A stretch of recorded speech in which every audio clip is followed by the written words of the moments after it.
want to talk to you about life. It's too difficult to be alive, isn't it? And to try to function. I tried to buy a can of tuna fish in the supermarket, and there was this person standing right in front of where I wanted to reach out and grab the tuna fish. And I waited a while to see if they'd move, and they didn't. And I thought about asking them to move, but then they'd seem so stupid not to have sense that I needed to get by them. That I had this awful fear that it would do no good to ask them. So then I started to cry out of frustration. People are so insensitive. I just hate them. And so I reached over with my fist and brought it down real hard on his head. Would you kindly move, jerk? Some people really have a handle on life, and some people just don't. Laughing Wild by Christopher Durang. And the person fell to the ground and looked startled. And then this child nearby started to cry, and I was still crying. I mean, it was drawing too much attention. So I ran out of the supermarket, and I thought, I'll take a taxi to the Metropolitan Museum of Art. I need to be surrounded with culture right now, not tuna fish. But you know how hard it is to hail a taxi. I raised my hand, and the next 3 taxis were already full. And then this other taxi came close, and this woman with groceries came out. If you take this taxi from me, I will kill you. And then the taxi stopped, and I got in. I want to go across town to the Metropolitan Museum of Art. I have to go downtown. I'm about to get off work. So I thought, I'll just stay in this taxi. Maybe eventually he'll decide it's easier to just drive me to the Metropolitan. Then, all of a sudden, he pulled his cab out into traffic in this great big hurry. He said he was taking me to the police station. But then, you know the stories, you read about police brutality and all, and I didn't think going to the police station was worth it as a risk. So, when he stopped at a stoplight, violently, I might add, I swung the cab door open. Your mother sucks in hell! He drove off in this terrible hurry, and the tire almost went over my foot. But luckily, I fell backwards into the gutter.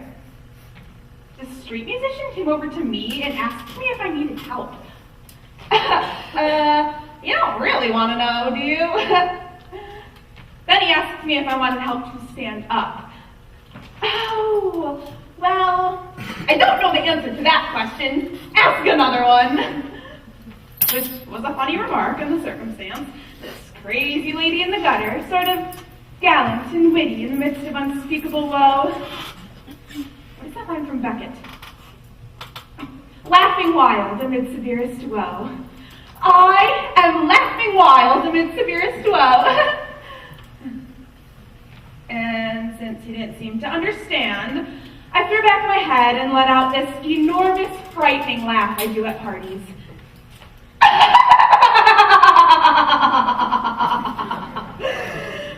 You know, sometimes I love street musicians. Like yesterday, I was walking down the grubby street and there was this young girl playing a cello. I stood for a moment and listened in awe, and then I gave her a nickel. Now, you may think that was cheap, but it was a nickel bag of Coke. No, I'm kidding, it was just a nickel. 5 cents. Oh, I'm starting to ramble, but I can't help it. And what does AA prayer say? God help me accept the things that I cannot change. Can't change my rambling. Plus, I'm not an alcoholic anyway. I just went there because I didn't know what else to do with my life. And I thought, if I told them I was an alcoholic, they would accept me. Tell me, are you enjoying my company? I can never tell in life. It's one of my many problems. Reality has been really tough for me. I have tried to improve my life. I've called people on the phone. Let me babysit your children. I promise I won't kill them. But you to hire me? Ever? Well, what do you think? No? Okay, if you think no, raise your hands. No, I want to see how many of you think they don't hire me ever. I want to see some audience participation. Raise your damn hands! answer is no. They don't tire me. Ever. Now I want everyone to hold hands and sing Give Peace a Chance. No, I'm kidding. I hate audience participation.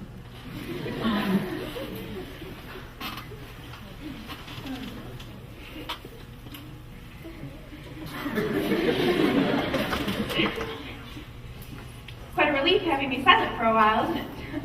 My favorite book is Bleak House. Well, not the book, the title. I haven't read the book. I've read the title. The title sounds the way I feel. And my most recent accomplishment was getting up out of the gutter after I left a crazy taxi driver. Here's the key to existence. When I tell you this, you will know how to run your lives. Are you ready? Are you ready? Oh God, I built it up too much. It's really not that significant. Always breathe. That's the basis of life. If you don't breathe, you die. The other major thing is, well, I've forgotten it. So, couldn't have been too significant. Okay, let me summarize what I told you. I had trouble buying tuna fish. I had an argument with a taxi driver. I fell in the gutter. I like street musicians. Sometimes. I have a startling laugh. I have trouble getting a job. I haven't read Bleak House, but I like the title. And I've learned that you should always breathe. Oh, and I feel great hostility toward teenagers who seem happy. Well, then I've covered everything. Goodbye. I love you. That's a lie. In fact, I probably don't like any of you. Your children have webbed feet. I'm really sorry. Forget I said that. I do love you. I want to be a responsible member of this society, so give me a job if you can. Goodbye. I hope your lives are better than mine. Laugh, laugh, laugh, laugh, laugh, laugh, laugh, laugh. I'm getting too tired to do the real laugh right now. Laugh, laugh, laugh, laugh, laugh, laugh. Forget crying. Cry and you cry alone. Laugh and you cry alone later. Everyone, always breathe. Even if I stop. Keep breathing out there, all right? Keep breathing. In and out. In and out.